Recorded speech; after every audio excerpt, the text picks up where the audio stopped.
Tonight I was going to talk to you a little bit about living in an eddy. Captain Wayne Wilcox, hoop nanny, he raised on a houseboat. He told me, he said, Rudy, he said, the one thing about a houseboat, he said, you don't ever want to tie your houseboat up in an eddy. He said, because you drink off the front of the houseboat and you poop off the back. Well, now, eddy, that water doesn't flow. It just keeps circling around, circling around, circling around. Well, you sure don't want to drink that. Well, one of the most prominent eddies that I know of is 81 Mile Point down in New Orleans area. And there's been many a man got caught in that eddy, couldn't get out, had trouble. 81 Mile Point gives a lot of trouble because of the eddy. And I've sat and watched driftwood get in that eddy and just circle and circle and circle and circle, round and round and round and round. Well, now that's how a lot of people's lives are. They've set up residence in an eddy, and not too good. The living's not good. Water's not fresh. Caught up, picking up all the trash and all the drift, and all just living in that, and it's just not good. An eddy is not good. And Samson was kind of that same way. He was supposed to be a deliverer of Israel, but he wouldn't quit. He hung up on women. You know the story of Delilah, beautiful woman. Samson just got hooked up with her, couldn't get away from her, couldn't give her up, and he was bound by that. And wound up cutting his hair. He was a Nazarite. His strength was in his hair. And they cut his hair, he lost his power. So that's what eddy does. You get hung up in the eddy, you can't get out. Eddy's got you. And the world is full of cesspools and eddies. And you just get hung up in them. And you get wrapped up, caught up, and just round and round and round and round. And Samson wound up at the grist mill. And they put his eyes out.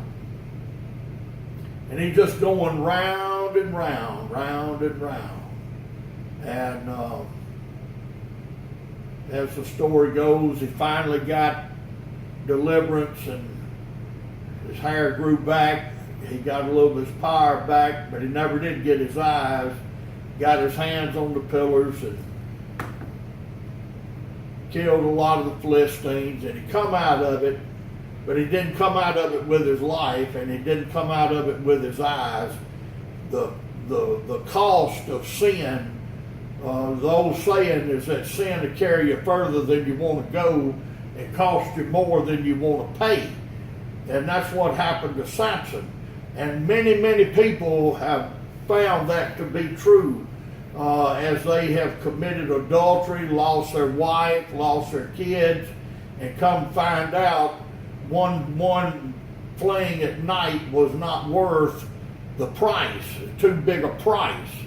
And sin carries a big price, and you don't want to have to pay that.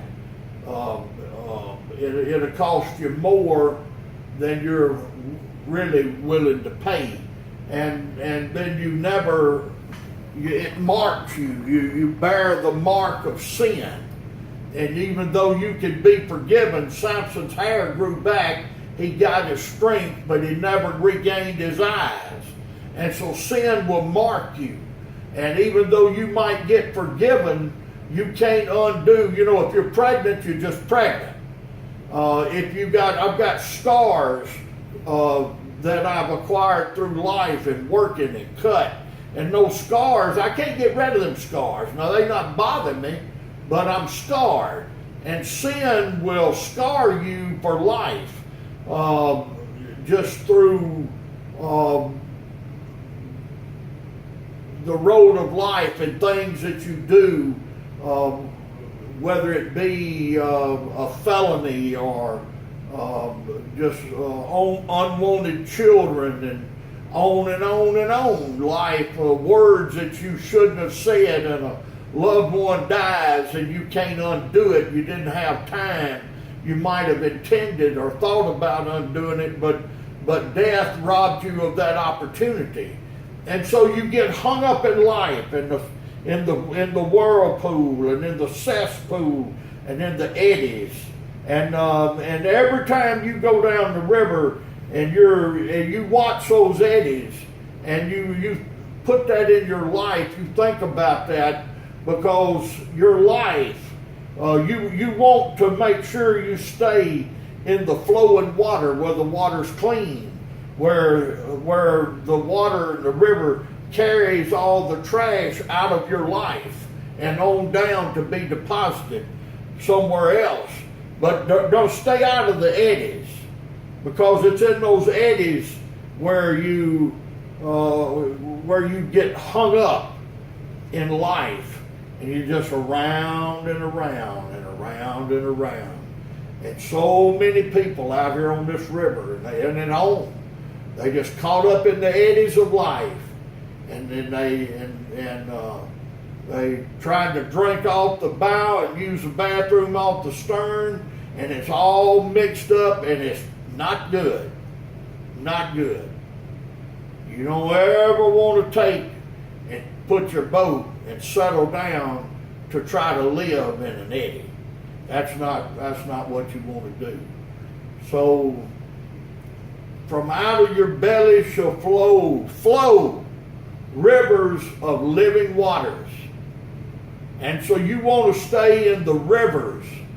You can't put a houseboat in a pond and try to drink and use the bathroom and all in unflowing waters, stagnant, dead water. You've got to have current to keep the water clean and purified. So stay out of the cesspools, stay out of the eddies, and stay in the flowing water, the clean water. If you're going to set you up a houseboat and try to find a place to live, well, do it where the water's running. Do it in running water. And don't get in no eddy water. Not good. And just make that food for thought as you go up and down the river and you look at these eddies. You think about your life. Where are you trying to live, and where have you moored your houseboat, and you look at your life and see if you're not hung up in an eddy, and it just keeps circling back around. The same things that's got you circles right back around to deal with it again. Then it'll go on, and then here it comes again, just round and round, circling you. And that's the way the devil, he wants you hung up in an eddy. That's what the devil wants. But the Lord wants you in pure, clean, crystal water, flowing.